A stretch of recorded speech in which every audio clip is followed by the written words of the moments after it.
नमस्कार दोस्तों, आज की कहानी का शीर्षक है परहेज।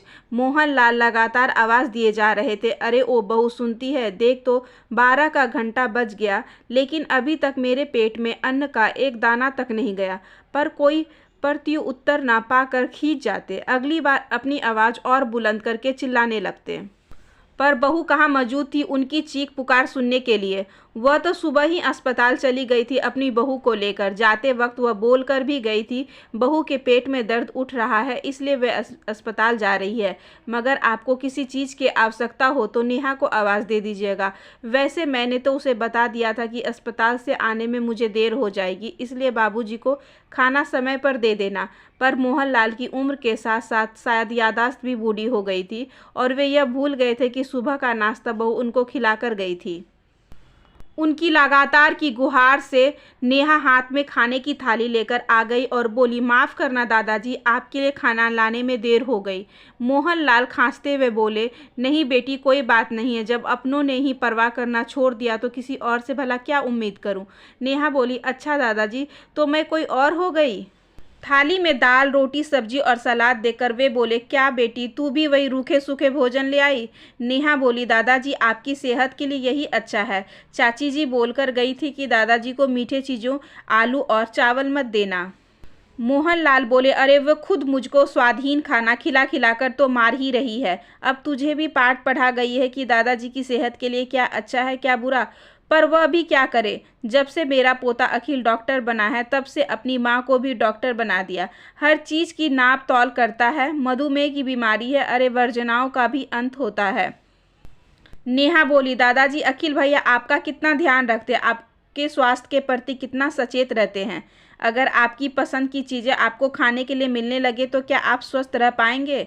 मोहनलाल बोले, अच्छा होगा अगर बिस्तर पर ही बीमार पड़ा रहूं। कोई मरणासन अवस्था में पड़ा हुआ व्यक्ति भी इतना न तड़पता होगा जितना मैं चलने फिरने की स्थिति में रहकर भी तड़पता हूँ।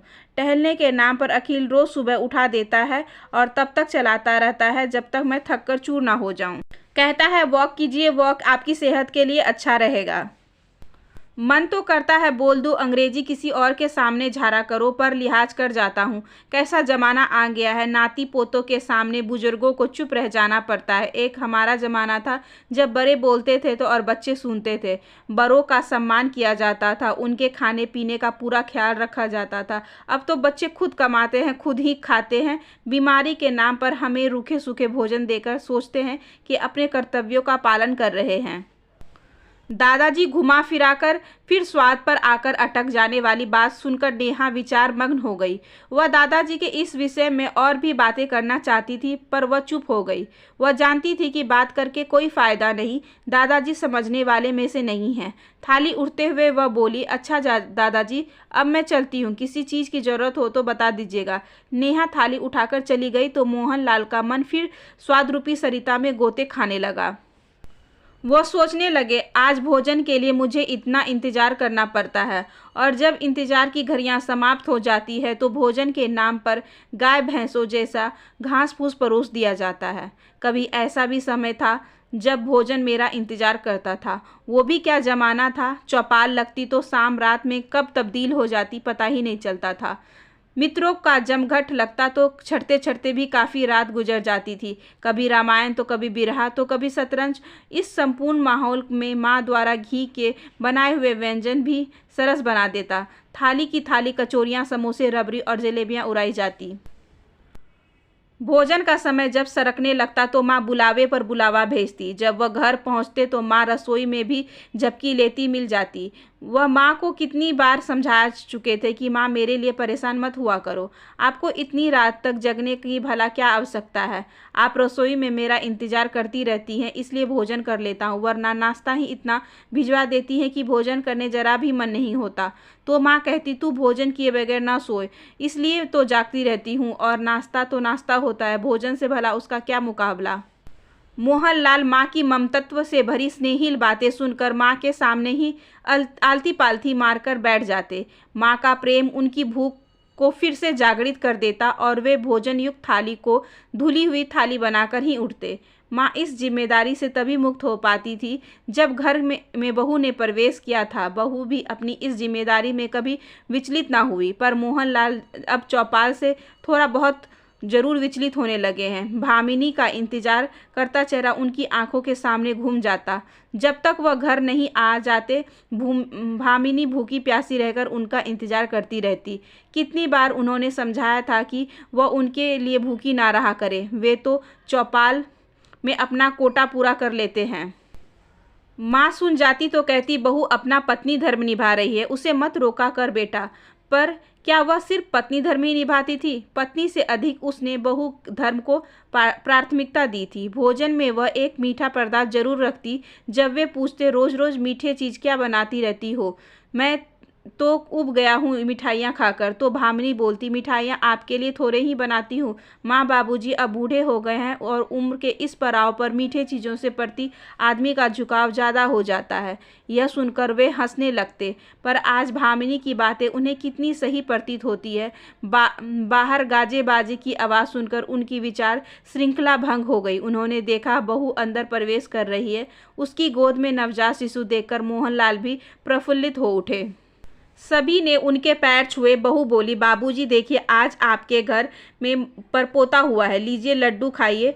बहू ने जैसे ही लड्डू वाला थाली उसकी तरफ बढ़ाया, डॉक्टर पोते ने माँ का हाथ पकड़ लिया और बोला, माँ आप ये क्या कर रही हैं? आपको तो पता है दादाजी को हाई डायबिटीज़ है। बहू का हाथ रुक गया। तभी पोते की बहू बोली, अरे जाने भी दीजिए, एक दिन खाने से कुछ नहीं होता। मोहनलाल को आस बंधी अब शायद लड्डू मिल ही जाए, पर पोता अपने डॉक्टरी पेशे पर उतर आया था। वह बोला, बिल्कुल नहीं, दादाजी को मिठाई का एक टुकड़ा भी नहीं मिलना चाहिए। ये तो कुछ नहीं समझते, कम से कम तुम लोगों को तो समझना चाहिए। मोहनलाल को अपमान सा महसूस हुआ। वे बोले, हाँ हाँ, मैं तो मूर्ख हूँ, बुद्धिमान तो तुम लोग ही हो। मिठाइयाँ तुम लोगों को ही मुबारक हो। मुझे तुम लोगों की नीयत अच्छी तरह मालूम है। तुम लोग मुझे बिना खाने के ही मार डालना चाहते हो। पोते ने समझाने के अंदाज में अपना मुंह खोला ही था कि मोहनलाल जी दोबारा बोले, मुझे कुछ नहीं सुनना, अपनी नसीहत अपने पास रखो। उनकी बड़बड़ाहट से वे लोग अच्छी तरह परिचित थे। वे बकते रहे और सब लोग अंदर चले गए। जब उनकी बड़बड़ाहट काफ़ी देर तक ना रुकी तो अखिल के पापा बाहर आए और बोले, बाबूजी आप सचमुच में सठिया गए हैं। आपको कम से कम अपनी बीमारी का तो ध्यान रखना चाहिए। जब आपका शुगर लेवल सामान्य स्तर पर आ जाएगा तब आपके जी में जो आए खा लीजिएगा। मोहनलाल गुस्से से बोले, शायद तुम्हारे डॉक्टर बेटे के नज़र में वे दिन कभी ना आए। तभी बहू हाथ में भोजन का थाली लेकर आ गई और बोली, बाबूजी भोजन कर लीजिए। मोहनलाल बोले, नहीं, मुझे नहीं भूख है। बहू आग्रह करती रही पर मोहनलाल अपनी जिद पर अड़े रहे। आखिर बहू को थाली वैसे ही वापस ले जानी पड़ी। लेकिन रात का प्रथम पहर बीतते बीतते मोहनलाल के पेट में चूहे ने कबड्डी खेलना शुरू कर दिया और वे उठ बैठे। उन्होंने नजरें इधर उधर दौड़ाई, कोई आहट न पाकर रसोई की तरफ बढ़ गए। उनकी नज़र जैसे ही अलमारी पर पड़ी, सामने ही मिठाई का डब्बा नजर आ गया। उनके मुंह में पानी भर आया। जिस लड्डू के लिए वे अपने आप को इतना अपमानित महसूस कर रहे थे, वही लड्डू जब सामने नजर आए तो सारे अपमान धुएं की तरह कहीं दूर बादलों में खो गए।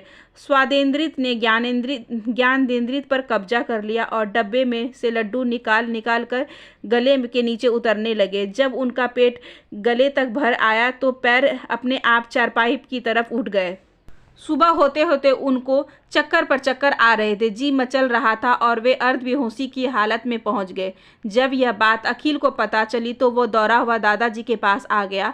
दादाजी की स्थिति देखकर वह समझ गया कि आज दादाजी ने जरूर कुछ उटपटांग चीज़ें खाई हैं। इंसुलिन की सुइयां और दवाइयां दादाजी के जिस्म में उतारी जाने लगी।